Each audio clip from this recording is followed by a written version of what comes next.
Jesús habló más del infierno que del cielo. Léelo otra vez en tu mente, porque probablemente nunca te lo dijeron desde un púlpito.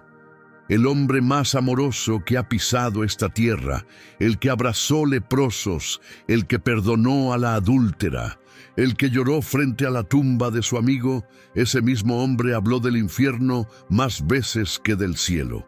Y usó palabras tan gráficas, tan aterradoras, tan imposibles de suavizar, que si las predicaras hoy, tal como él las dijo, la mitad de las iglesias modernas te acusarían de extremista.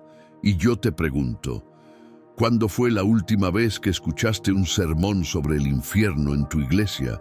Un sermón de verdad, no una mención de pasada, no un chiste nervioso, sino un mensaje completo sobre el lugar del que Jesús advirtió más que de cualquier otro tema. Si tienes que pensar mucho la respuesta, ya sabes cuál es el problema. La iglesia moderna ha tomado la doctrina que Jesús predicó con más urgencia y la ha enterrado en silencio. Mi nombre no importa esta noche, lo que importa es lo que A. W. Tozer enseñó sobre este tema, y lo que enseñó hizo temblar a congregaciones enteras. Hubo noches en que Tozer predicó sobre el juicio de Dios, y los hombres salieron del templo en silencio, pálidos, incapaces de hablar. No porque Tozer fuera un manipulador emocional, sino porque por primera vez en años alguien les había dicho la verdad sin diluirla. Y la verdad sin diluir tiene un peso que la mentira cómoda nunca tendrá. Esta noche voy a abrir la Biblia y voy a mostrarte lo que el griego y el hebreo originales dicen sobre el infierno. Voy a mostrarte las 4 palabras distintas que se esconden detrás de la única palabra infierno de tu traducción. Voy a mostrarte por qué la iglesia moderna eliminó esta doctrina y qué consecuencia eterna tiene ese silencio. Voy a mostrarte cómo los más grandes predicadores de la historia provocaron avivamientos predicando precisamente lo que hoy nadie se atreve a mencionar. Y voy a confrontarte con amor, pero sin anestesia, con una pregunta que va a perseguirte después de que este video termine. Y quiero ser claro desde el principio, no hago esto para asustarte. El miedo nunca salvó a nadie. Lo hago porque te respeto demasiado para mentirte, porque prefiero incomodarte con la verdad que arrullarte con una mentira hasta el borde de la eternidad. Si después de este mensaje decides rechazar lo que dice la Biblia, será tu decisión y la respetaré. Pero al menos habrás escuchado la verdad completa, no la versión recortada que la mayoría recibe. Y eso, en una época de silencio cobarde, ya es un acto de amor. Pero antes de que entremos, necesito que hagas algo. Dale me gusta a este video ahora mismo, porque cada me gusta empuja este mensaje hacia alguien que lleva años sin escuchar la verdad sobre la eternidad. Suscríbete a la palabra sagrada y activa la campanita. Y escribe en los comentarios la palabra eternidad. Una sola palabra. Eternidad. Porque eso es exactamente lo que está en juego en este mensaje, y quiero saber cuántos de ustedes están dispuestos a mirar de frente lo que la mayoría prefiere ignorar. Ahora escúchame con atención, porque lo que viene no es una opinión, es lo que está escrito. Empecemos por algo que va a sorprenderte. En tu Biblia en español, lees una sola palabra, infierno. Una palabra para todo, pero en los idiomas originales, en el griego y en el hebreo en que Dios inspiró su palabra, no hay una sola palabra, hay 4. 4 términos distintos, con significados distintos, que tu traducción aplastó en una sola. Y cuando entiendas las 4, vas a entender que el cuadro bíblico del destino de los perdidos es mucho más profundo y mucho más serio de lo que te enseñaron. La primera palabra es Sheol, en hebreo. Aparece 65 veces en el Antiguo Testamento. Sheol es el lugar de los muertos, la morada de los que han partido de esta vida. No es exactamente el infierno final. es el reino de los muertos, donde las almas esperan. Job habló del Sheol, David habló del Sheol, Salomón habló del Sheol. Es el primer indicio, desde las páginas más antiguas de la Escritura, de que la muerte no es el final, sino una puerta hacia otro estado de existencia consciente.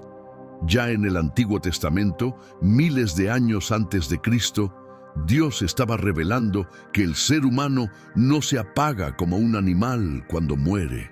Hay algo después, hay un lugar, hay una continuación, y esa revelación se iría haciendo más clara con cada siglo, hasta que Jesús mismo, la revelación final de Dios, levantó el velo por completo. La segunda palabra es Hades, en griego. Es el equivalente griego del Sheol. Es la palabra que Jesús usó en Lucas 16, cuando contó la historia del hombre rico que murió y, dice el texto, en el Hades alzó sus ojos, estando en tormentos. Fíjate bien, en el Hades, no en el cielo, no en un limbo neutral, en un lugar de tormento consciente, con memoria, con sed, con sufrimiento.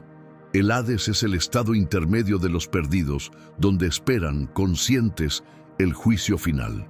Y detente en los detalles que Jesús dio sobre ese hombre, porque cada uno destruye una mentira moderna. El rico podía ver, alzó sus ojos. Tenía conciencia visual, podía sentir, estoy atormentado en esta llama. Tenía sensación física, podía recordar. Abraham le dijo, acuérdate que recibiste tus bienes en tu vida. Tenía memoria intacta de su vida terrenal. Podía razonar y hablar. Rogó por una gota de agua, rogó por sus 5 hermanos y podía sufrir con plena lucidez. Este no es el cuadro de alguien aniquilado, no es el cuadro de alguien dormido, no es el cuadro de alguien que dejó de existir. Es el cuadro de un ser humano plenamente consciente, plenamente lúcido, plenamente atormentado y plenamente consciente de que su situación es irreversible, porque Abraham le dijo que entre ellos había una gran cima, un abismo que nadie puede cruzar. La palabra griega es chasma, un abismo fijo, permanente, sin puente, sin escalera, sin retorno. La decisión que tomó en vida quedó sellada en la muerte, para siempre. La tercera palabra es la más aterradora y es la que Jesús usó más que ninguna otra, Gehenna. Y necesito que entiendas de dónde viene esta palabra, porque su origen te va a estremecer. Gehenna viene del hebreo Gehinom, el valle de Hinnom. Era un lugar real, geográfico, a las afueras de Jerusalén, y era un lugar maldito, porque en ese valle, siglos antes, los israelitas apóstatas habían levantado altares al dios pagano Moloc, y en esos altares, escucha bien, sacrificaban a sus propios hijos, quemaban niños vivos como ofrenda a un ídolo. El profeta Jeremías lo condenó. El rey Josías lo destruyó y profanó el lugar para que nunca más se usara para adoración. Y después de eso, el valle de Hinnom se convirtió en el basurero de Jerusalén, el lugar donde se arrojaba la basura de la ciudad, los cadáveres de los criminales, los desechos, y para consumir toda esa inmundicia ardía un fuego perpetuo. Día y noche, nunca se apagaba. Los gusanos se alimentaban de lo que el fuego no alcanzaba. El humo subía constantemente sobre el valle como una columna de muerte. Ese era el cuadro que Jesús tenía en mente cuando eligió la palabra Gehenna para describir el destino final de los perdidos. Un lugar de fuego que nunca se apaga, un lugar donde el gusano no muere, un lugar de desecho eterno, separado para siempre de la ciudad de Dios. Jesús no eligió esa imagen por accidente, la eligió porque comunicaba con una precisión brutal la realidad del juicio, Fuego perpetuo, destrucción consciente, separación absoluta. Y déjame detenerme en ese detalle del gusano, porque es más estremecedor de lo que parece. La palabra griega es escolex, el gusano. Jesús dice, citando a Isaías, donde el gusano de ellos no muere. Piénsalo. En el valle de Hinnom, los gusanos se alimentaban de los cadáveres que el fuego no consumía del todo. Era una imagen de corrupción sin fin, de descomposición que nunca termina. Pero hay algo más. Fíjate que Jesús dice, el gusano de ellos, no los gusanos, el gusano de ellos, como si cada alma perdida tuviera su propio gusano. Algunos eruditos han visto en esto la imagen del remordimiento eterno. El recuerdo de las oportunidades rechazadas, royendo el alma para siempre, sin descanso, sin alivio, sin fin. El gusano que no muere es la conciencia que nunca deja de acusar. Imagina recordar por toda la eternidad, cada vez que escuchaste la verdad y la rechazaste, cada vez que el Espíritu tocó tu corazón y dijiste después. Cada advertencia ignorada. Ese es el gusano que no muere. Y la frase, el fuego que no puede ser apagado, usa en griego la palabra asbestos. De ahí viene nuestra palabra asbesto, el material que no arde, que no se consume. El fuego asbestos es el fuego inextinguible, el que ninguna fuerza puede apagar. No es un fuego que eventualmente se queda sin combustible y se apaga. Es un fuego que arde para siempre porque su naturaleza misma es arder sin fin. Y la cuarta palabra es tártaros, que aparece una sola vez en 2 de Pedro 2:4. Pedro dice que Dios arrojó a los ángeles que pecaron al Tártaros, un lugar de oscuridad reservado para el juicio. Es el abismo más profundo, la prisión de los espíritus rebeldes. Tan terrible que ni siquiera los demonios quieren ir ahí antes de tiempo, como vemos en los evangelios cuando le rogaron a Jesús que no los enviara al abismo antes del tiempo señalado. Detente en eso. Los demonios, seres que ya conocen lo espiritual, que ya vieron la gloria de Dios y la perdieron, le tienen terror a ese lugar. Si los demonios tiemblan ante el Tártaros, ¿con qué ligereza nos atrevemos los humanos a tratar el tema del juicio como si fuera un cuento para niños? ¿Comprendes ahora? 4 palabras: Sheol, Hades, Gehenna, Tártaros. Y tu traducción te dio una sola: infierno. No porque la traducción sea mala, sino porque el español no tiene 4 palabras para esto. Pero el resultado es que perdiste la profundidad, perdiste el detalle, perdiste el peso. Y la iglesia moderna, en vez de recuperar ese peso, enseñándote los originales, hizo lo contrario. Aligeró todavía más la palabra, hasta convertirla en una metáfora vacía que ya casi nadie se atreve a predicar. ¿Me sigues?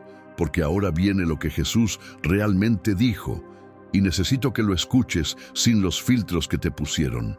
Marcos 9, versículos 43 al 48.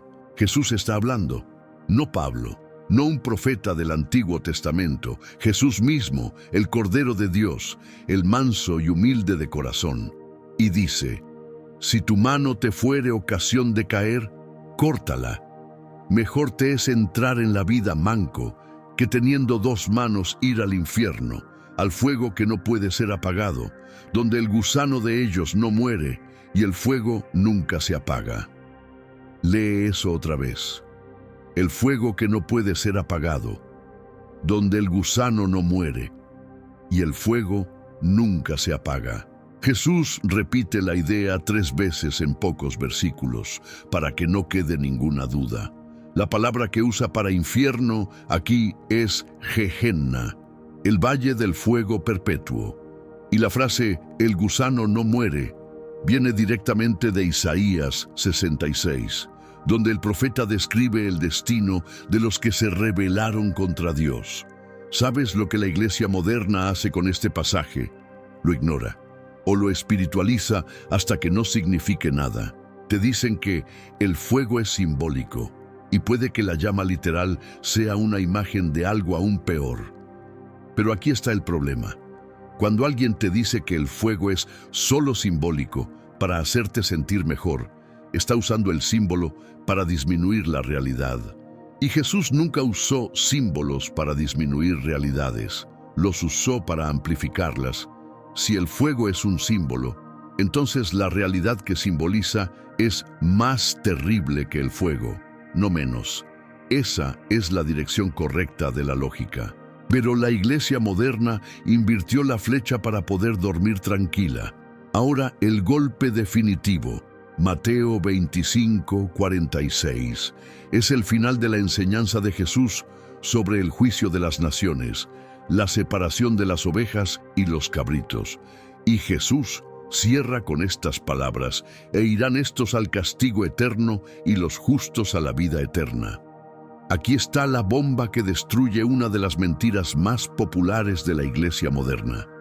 La palabra griega para eterno en esta frase es aionios. Y fíjate en algo que cambia todo. Jesús usa la misma palabra 2 veces en la misma oración: castigo aionios, vida aionios, el mismo adjetivo, la misma duración, la misma eternidad. ¿Entiendes la implicación? Si el castigo de los perdidos tiene fin, entonces la vida de los salvos también tiene fin, porque Jesús usó exactamente la misma palabra para ambos. No puedes decir el castigo eterno en realidad termina, sin decir al mismo tiempo la vida eterna en realidad termina. Están atadas gramaticalmente, son inseparables. Si una es para siempre, la otra también. Y si una termina, la otra también. Por eso, cuando un predicador te dice que el infierno no es eterno, que eventualmente todos serán salvos, o que los perdidos simplemente dejan de existir, está contradiciendo directamente la gramática de las propias palabras de Jesús. Está cortando la mitad del versículo que no le gusta y quedándose con la mitad que lo consuela. Y eso, amado oyente, es exactamente lo que la iglesia moderna ha hecho con la doctrina del infierno. Pero Jesús no se detuvo ahí. En Mateo 10:28 dijo algo que debería quitarnos el sueño: y no temáis a los que matan el cuerpo, mas el alma no pueden matar. Temed más bien a aquel que puede destruir el alma y el cuerpo en el infierno. ¿Escuchaste a quién hay que temer? No a los hombres, no a la muerte física. Hay que temer a aquel que tiene autoridad sobre el destino eterno del alma. Y la palabra infierno aquí es, de nuevo, Gehenna. Jesús está diciendo: hay algo peor que la muerte del cuerpo. Hay una segunda muerte, la del alma y el cuerpo juntos, en el lugar del fuego perpetuo. Y a eso es a lo que deberías temer, no al cáncer, no al accidente, no a la vejez, sino a morir sin Cristo y enfrentar al juez santo sin cobertura.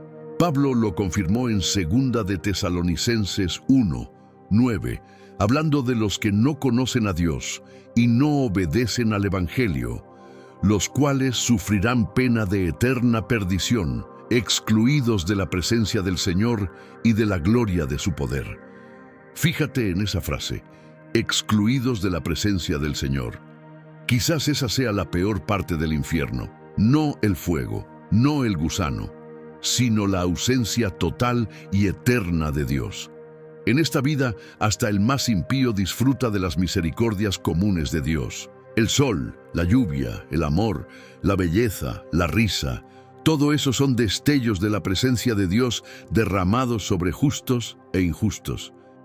Pero en el infierno, esos destellos se acaban. Es el único lugar en todo el universo donde Dios retira por completo su bondad. Y un alma creada para Dios, separada eternamente de Dios, es la definición más profunda del tormento. Y el libro de Apocalipsis cierra el cuadro. Apocalipsis 20, 14 y 15. Y la muerte y el Hades fueron lanzados al lago de fuego. Esta es la muerte segunda, y el que no se halló inscrito en el libro de la vida fue lanzado al lago de fuego. Aquí ves la progresión completa.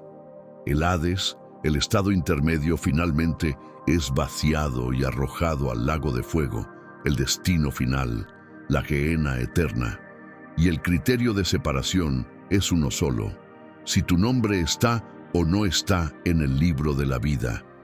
No tus buenas obras, no tu asistencia a la iglesia, no tu apellido cristiano, tu nombre en el libro. Y tu nombre se inscribe en ese libro de una sola forma: por la fe en el Cordero que fue inmolado. Comparte este video ahora mismo con alguien que necesita escuchar esto. Alguien que asiste a una iglesia donde nunca se predica el juicio. Alguien que cree que basta con ser buena persona. Alguien que asume que todos llegan al mismo lugar al final. Compártelo ahora, porque el silencio sobre esta verdad tiene un costo eterno, y tú puedes romper ese silencio con un solo clic. Ahora déjame mostrarte las 3 mentiras con las que la iglesia moderna ha enterrado la doctrina del infierno. Pero antes, quiero que entiendas algo sobre la historia, porque te va a sacudir. Las épocas de mayor avivamiento espiritual en la historia de la iglesia coincidieron casi siempre con la predicación valiente del juicio de Dios. No es casualidad.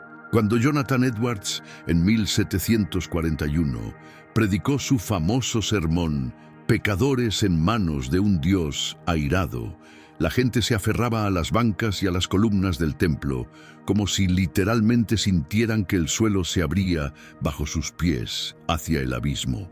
Hombres fuertes lloraban, mujeres clamaban a Dios por misericordia, y de ese temor santo nació uno de los mayores avivamientos que Norteamérica ha visto: el Gran Despertar. No nació de mensajes sobre la mejor versión de ti mismo, nació de la verdad sobre el juicio. Charles Spurgeon, el príncipe de los predicadores, llenaba auditorios de miles cada semana en Londres y predicaba el infierno sin pedir disculpas. Decía que si los pecadores iban a perderse, que se perdieran con los brazos del predicador alrededor de sus rodillas, suplicándoles que se quedaran, que ningún hombre fuera al infierno sin haber sido advertido, sin haber sido amado, sin que alguien hubiera llorado por su alma.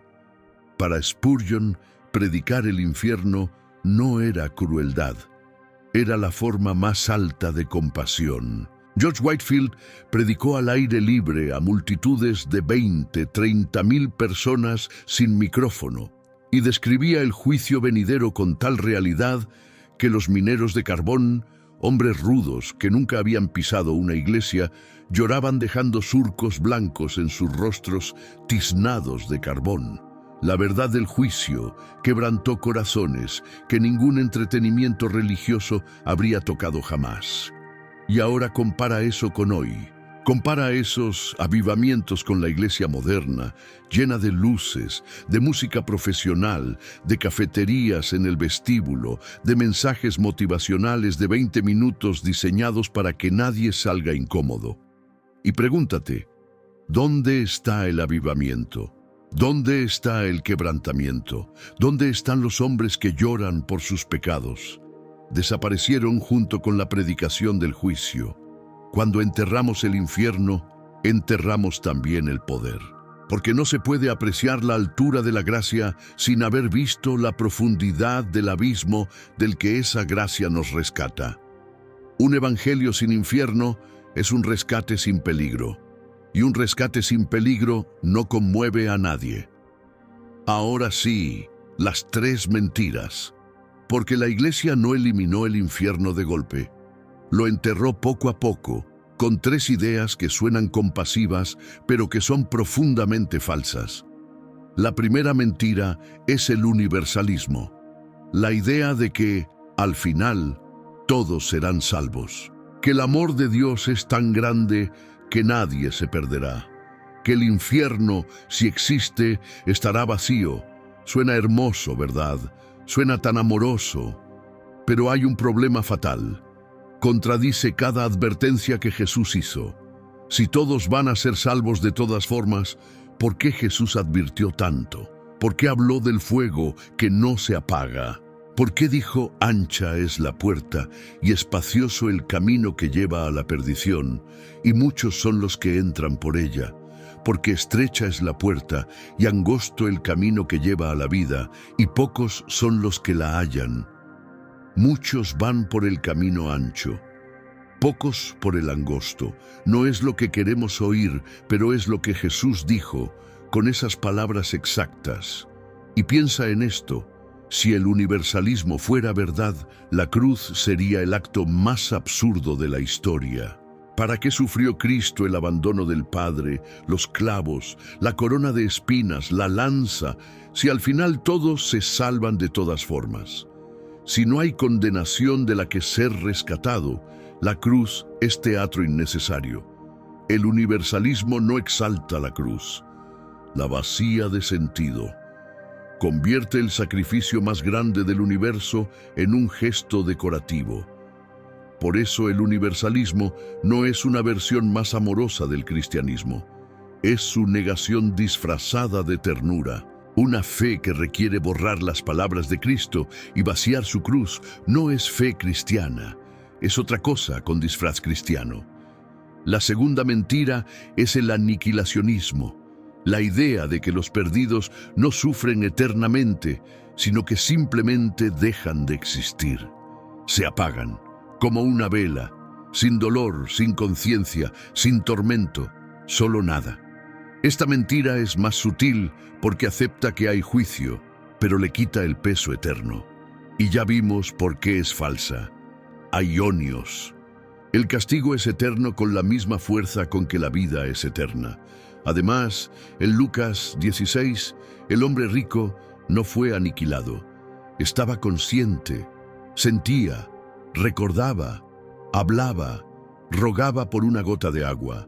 La aniquilación es un deseo humano disfrazado de teología. Queremos que el castigo termine porque la idea de un castigo sin fin nos resulta insoportable. Pero nuestro deseo no determina la realidad. La palabra de Dios sí. Y fíjate en algo: si los perdidos simplemente dejaran de existir, la muerte sería un escape, no un castigo. El que vivió en rebeldía contra Dios simplemente se apagaría y ya. No habría justicia. El tirano que asesinó a miles tendría el mismo final que su víctima inocente: la nada. ¿Es eso justicia? No. Un Dios justo no permite que el malvado escape sin consecuencias por la puerta cómoda de la inexistencia. La tercera mentira es la más popular de todas, y la escucho en boca de cristianos sinceros constantemente. Un Dios de amor no enviaría a nadie al infierno. Esta frase suena tan razonable que casi nadie la cuestiona. Pero examínala conmigo. Primero, Dios no envía a nadie al infierno arbitrariamente. El ser humano elige el camino, rechazando conscientemente a Dios a lo largo de su vida, y Dios respeta esa elección eternamente. C.S. Lewis lo dijo magistralmente: al final, solo hay dos tipos de personas: las que le dicen a Dios, hágase tu voluntad, y aquellas a quienes Dios les dice, hágase tu voluntad. El infierno es, en parte, Dios concediéndole al hombre que pasó su vida diciendo, déjame en paz, no te quiero, exactamente lo que pidió: una eternidad sin él. Las puertas del infierno, dijo Lewis, están cerradas por dentro. Segundo, y esto es lo que la iglesia moderna olvidó por completo: Dios no es solo amor. Dios es amor, sí, pero también es santo. Es justo, es juez, y un Dios que fuera solo amor sin justicia no sería bueno, sería un juez corrupto.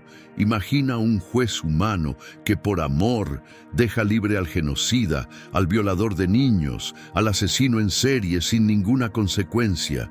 ¿Llamarías bueno a ese juez? No. Lo llamarías cómplice, lo llamarías corrupto. La ausencia de justicia no es amor, es traición a las víctimas.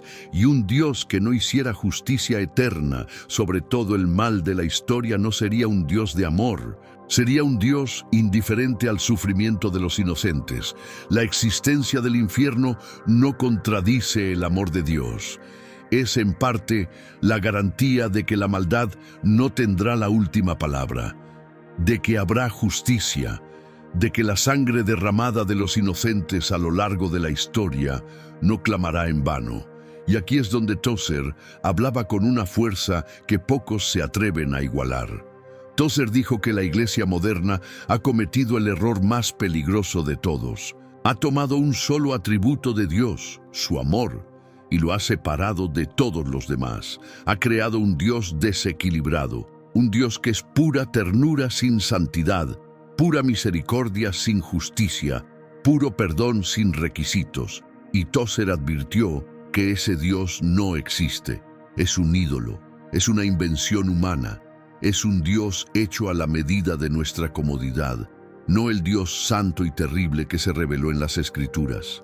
Tozer decía que lo que viene a tu mente cuando piensas en Dios es lo más importante de ti, porque tarde o temprano te vuelves como el Dios que adoras. Si adoras a un Dios blando, sin santidad, sin juicio, sin filo, te volverás un cristiano blando, sin convicciones, sin temor, sin fuego.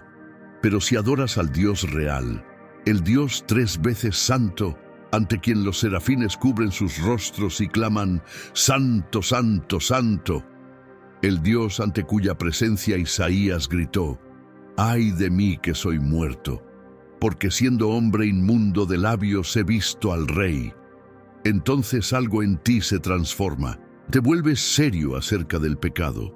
Te vuelves agradecido por la gracia. Te vuelves urgente acerca de la eternidad. Y aquí está la conexión que casi nadie ve. El infierno no es un tema separado de la santidad de Dios. El infierno es la consecuencia lógica e inevitable de la santidad de Dios frente al pecado no perdonado. Si Dios es infinitamente santo, entonces el pecado contra Él tiene un peso infinito y exige una consecuencia infinita. La única razón por la que el infierno nos parece exagerado es que hemos minimizado tanto el pecado y rebajado tanto la santidad de Dios que ya no entendemos la gravedad de ofender a un ser infinitamente puro. No es que el castigo sea demasiado grande, es que nuestra visión de Dios se volvió demasiado pequeña. Tozer escribió que cuando la Iglesia pierde el sentido de la santidad de Dios, automáticamente pierde el sentido del pecado.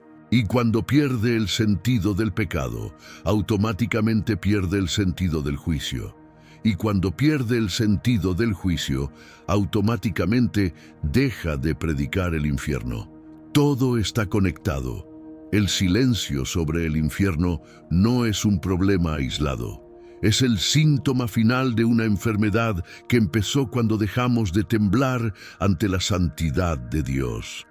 Pero quiero ser honesto contigo sobre por qué la Iglesia moderna enterró esta doctrina.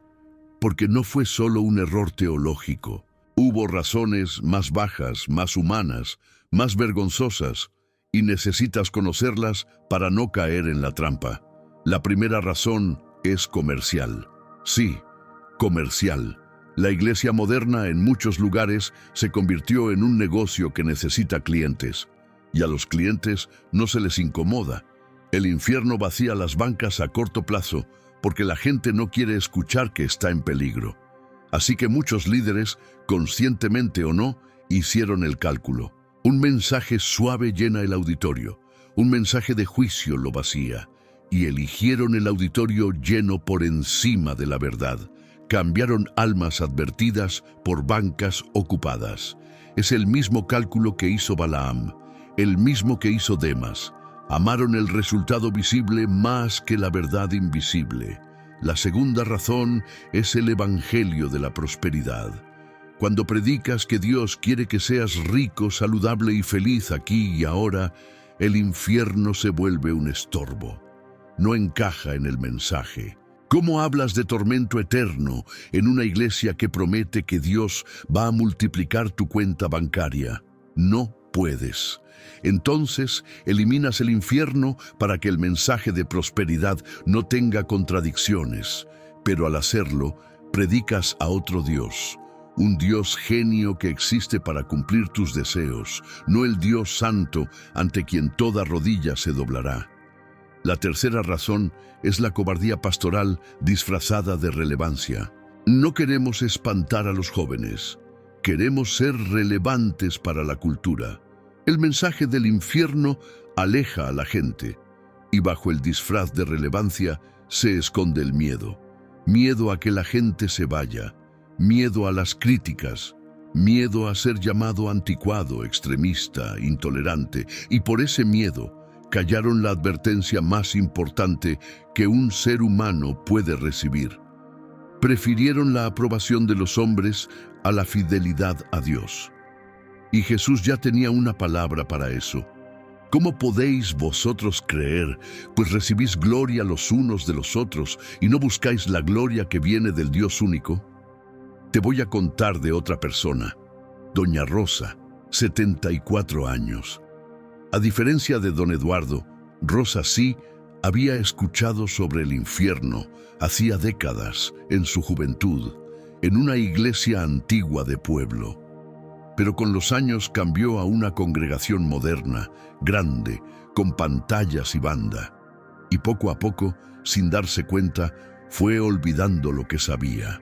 El nuevo mensaje era tan agradable, tan positivo, que la vieja seriedad se fue diluyendo, hasta que un día su nieto, de 28 años, murió de repente. Un nieto que abiertamente despreciaba a Dios, que se burlaba de la fe de su abuela.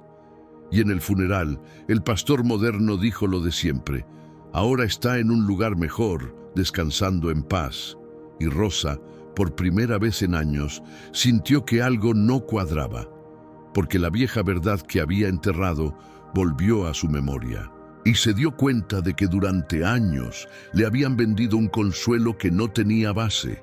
Rosa no necesitaba que le mintieran en el funeral. Rosa necesitaba que la hubieran ayudado a alcanzar a su nieto con la verdad mientras él vivía. Pero nadie lo hizo, porque nadie hablaba ya de esas cosas. Esa es la crueldad del silencio. No solo deja sin advertencia al que se pierde, deja también sin herramientas al que ama y quiere rescatar. Rosa habría hablado con su nieto, habría llorado por él, habría insistido. Si tan solo alguien le hubiera recordado que la eternidad es real y que el tiempo se acaba. Pero la iglesia moderna le robó esa urgencia, y con ella le robó quizás la única oportunidad de pelear por el alma de su nieto. ¿Recuerdas la última vez que sentiste temor de Dios? No miedo enfermizo, no terror neurótico, sino ese temor reverente y santo del que habla la Escritura. El principio de la sabiduría es el temor de Jehová. Tozer decía que ese temor casi ha desaparecido de la iglesia moderna. Hemos hecho a Dios tan accesible, tan amigable, tan parecido a nosotros que ya no nos arrodillamos. Le damos palmaditas en la espalda. Lo tratamos como a un compañero de confianza que siempre está de buen humor y nunca exige nada. Y un Dios así no salva a nadie, porque un Dios así no existe. Te voy a contar algo. Conocí a un hombre, lo llamaré don Eduardo. Tenía 69 años. Había asistido a la iglesia toda su vida, 60 años en las bancas. Y un día, en una conversación, me dijo con total tranquilidad: yo no me preocupo por el infierno, pastor. Dios es amor. Al final, todos vamos a estar bien. Le pregunté: Eduardo, ¿en qué basas esa certeza? Y él respondió: es lo que siempre he escuchado en la iglesia. 60 años en la iglesia y nunca nadie le había leído Marcos 9. Nunca nadie le había explicado Aionios. Nunca nadie le había advertido. Lo habían arrullado durante 60 años con un evangelio sin filo, y el hombre caminaba hacia la eternidad completamente desprevenido, convencido de una mentira que sonaba bonita. Ese es el fruto del silencio. Hombres y mujeres sinceros, fieles asistentes, que llegan al final de su vida sin haber sido advertidos jamás. porque sus pastores prefirieron no incomodarlos. Prefirieron llenar las bancas con mensajes agradables antes que vaciar conciencias con la verdad. Y el día del juicio, esos pastores tendrán que rendir cuentas no solo por lo que dijeron, sino por lo que callaron. Porque, escúchame bien, el predicador que no advierte sobre el infierno no es más amoroso que el que sí lo hace. Es menos amoroso, mucho menos. Imagina a un médico que ve el cáncer en la radiografía y decide no decírtelo para no arruinarte el día. ¿Es amoroso ese médico? No. Es un cobarde que te condenó a muerte por miedo a tu reacción. El predicador que ve el peligro eterno y calla por no incomodar es exactamente ese médico. Su silencio no es ternura. Es negligencia criminal con consecuencias eternas. Tozer lo dijo sin rodeos. El amor que no advierte del peligro no es amor, es sentimentalismo. Y el sentimentalismo ha matado más almas que el ateísmo, porque el ateo al menos sabe que rechaza a Dios.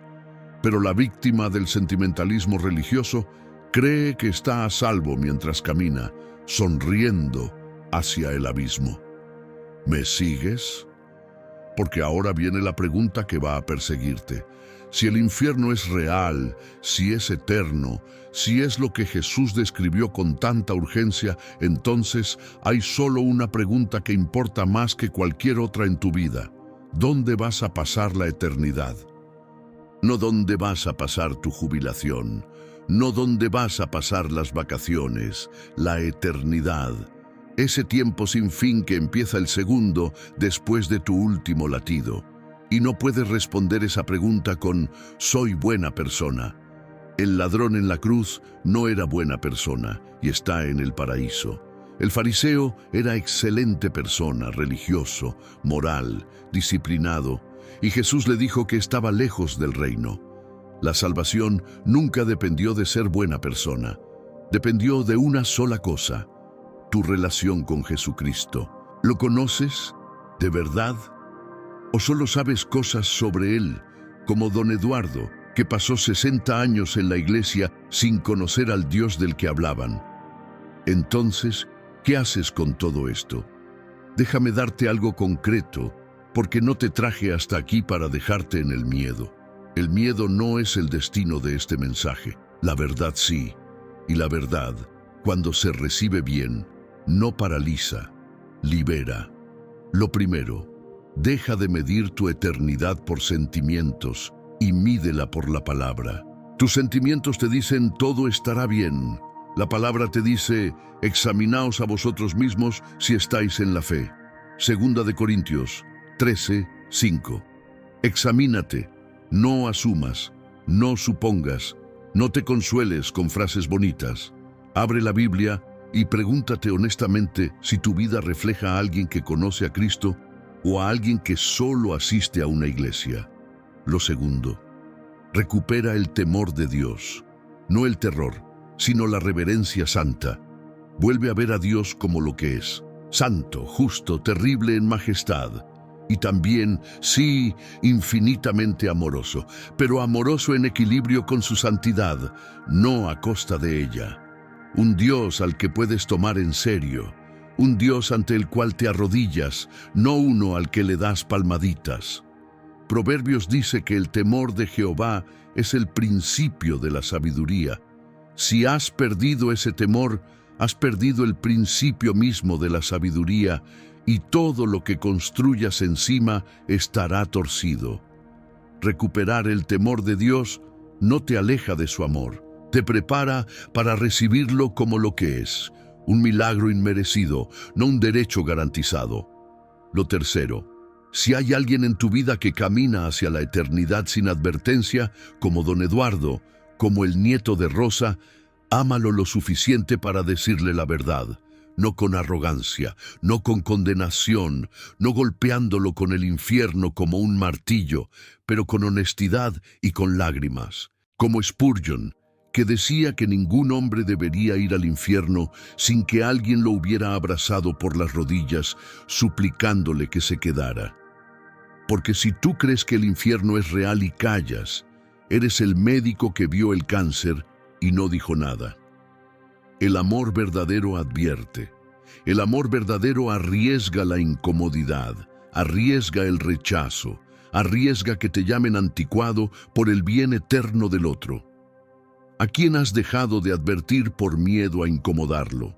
Esa persona quizás esté esperando que alguien la ame lo suficiente para decirle la verdad. Y lo cuarto, lo más importante, si después de escuchar todo esto sientes una inquietud en el pecho, no la silencies. Esa inquietud puede ser lo más amoroso que Dios haya hecho por ti en años, porque el Espíritu Santo no incomoda para condenar, incomoda para salvar. Si sientes que algo no está bien en tu relación con Dios, hoy, ahora mismo, es el día, no mañana, no cuando tengas tiempo, hoy. Porque don Eduardo también pensaba que tenía tiempo. El nieto de Rosa también pensaba que tenía tiempo. Todos pensamos que tenemos tiempo, hasta el día en que se acaba sin aviso. La Escritura dice, «He aquí ahora el tiempo aceptable, he aquí ahora el día de salvación». Ahora, no es una palabra teológica, es una palabra de urgencia, porque nadie tiene garantizado el mañana, y la decisión más importante de tu existencia no debería posponerse para un día que quizás nunca llegue. Y si ya conoces a Cristo, si tu nombre ya está en el libro de la vida, entonces este mensaje tiene otro propósito para ti: encender de nuevo tu urgencia por los que aún no lo conocen. Porque alrededor tuyo, todos los días, caminan personas hacia la eternidad sin advertencia: tu vecino, tu hermano, tu compañero de trabajo, tu propio hijo, quizás. Y la pregunta de Dios para ti no es solo ¿dónde vas a pasar tú la eternidad?, sino también ¿qué hiciste para advertir a los que amabas? Inclinemos el corazón delante de Dios. Señor Santo, Dios de amor y de justicia, Dios de misericordia y de fuego, perdónanos. Perdónanos por haber hecho de ti un ídolo cómodo, por haberte reducido a puro sentimiento, por haber enterrado tus advertencias bajo música suave y mensajes agradables. Perdónanos por preferir el consuelo a la verdad. Señor, despierta a cada alma que escucha esto, a los que como don Eduardo pasaron una vida en las bancas sin conocerte de verdad, a los que se consolaron con la mentira de que todos llegan al mismo lugar, a los que nunca fueron advertidos porque nadie los amó lo suficiente para decirles la verdad, y a los que sienten esa inquietud santa en este momento, Señor, no los dejes ir sin ti. Que esa inquietud se convierta en arrepentimiento, que el arrepentimiento se convierta en fe, que la fe se convierta en una relación viva y real contigo, no con una religión, sino contigo mismo, el Dios vivo y verdadero. Gracias, porque tú no quieres que ninguno se pierda, sino que todos procedan al arrepentimiento. Gracias porque mientras hay aliento, hay esperanza. Y gracias porque la misma cruz que revela tu justicia, revela también tu amor. Porque en ella tu Hijo cargó el infierno que nosotros merecíamos, para que pudiéramos tener el cielo que no merecíamos. En el nombre de Jesucristo, el único nombre bajo el cielo en que podemos ser salvos. Amén. Si llegaste hasta el final de este mensaje, no fue por casualidad. Escríbeme en los comentarios. ¿Alguna vez escuchaste un sermón completo sobre el infierno en tu iglesia? ¿O fuiste como tantos, arrullado durante años con un evangelio sin filo? Tu respuesta honesta puede ayudar a otro a despertar. Suscríbete a la Palabra Sagrada si este mensaje te confrontó, porque cada semana abrimos la Biblia desde el griego y el hebreo originales. Recuperamos las doctrinas que la Iglesia moderna enterró y predicamos la verdad completa con la guía de A. W. Tozer, sin diluirla, aunque incomode. Y recuerda esto porque es la verdad que quiero que te lleves esta noche, la que debería cambiar la forma en que vives cada día que te queda. El mismo Jesús, que es amor, habló del infierno más que nadie. no porque quisiera asustarte, sino porque te amaba demasiado para dejarte caminar dormido hacia el borde del abismo. El amor que calla ante el peligro no es amor, y el Dios que se hizo carne y murió en una cruz no cayó. Te advirtió. La pregunta es si vas a escuchar.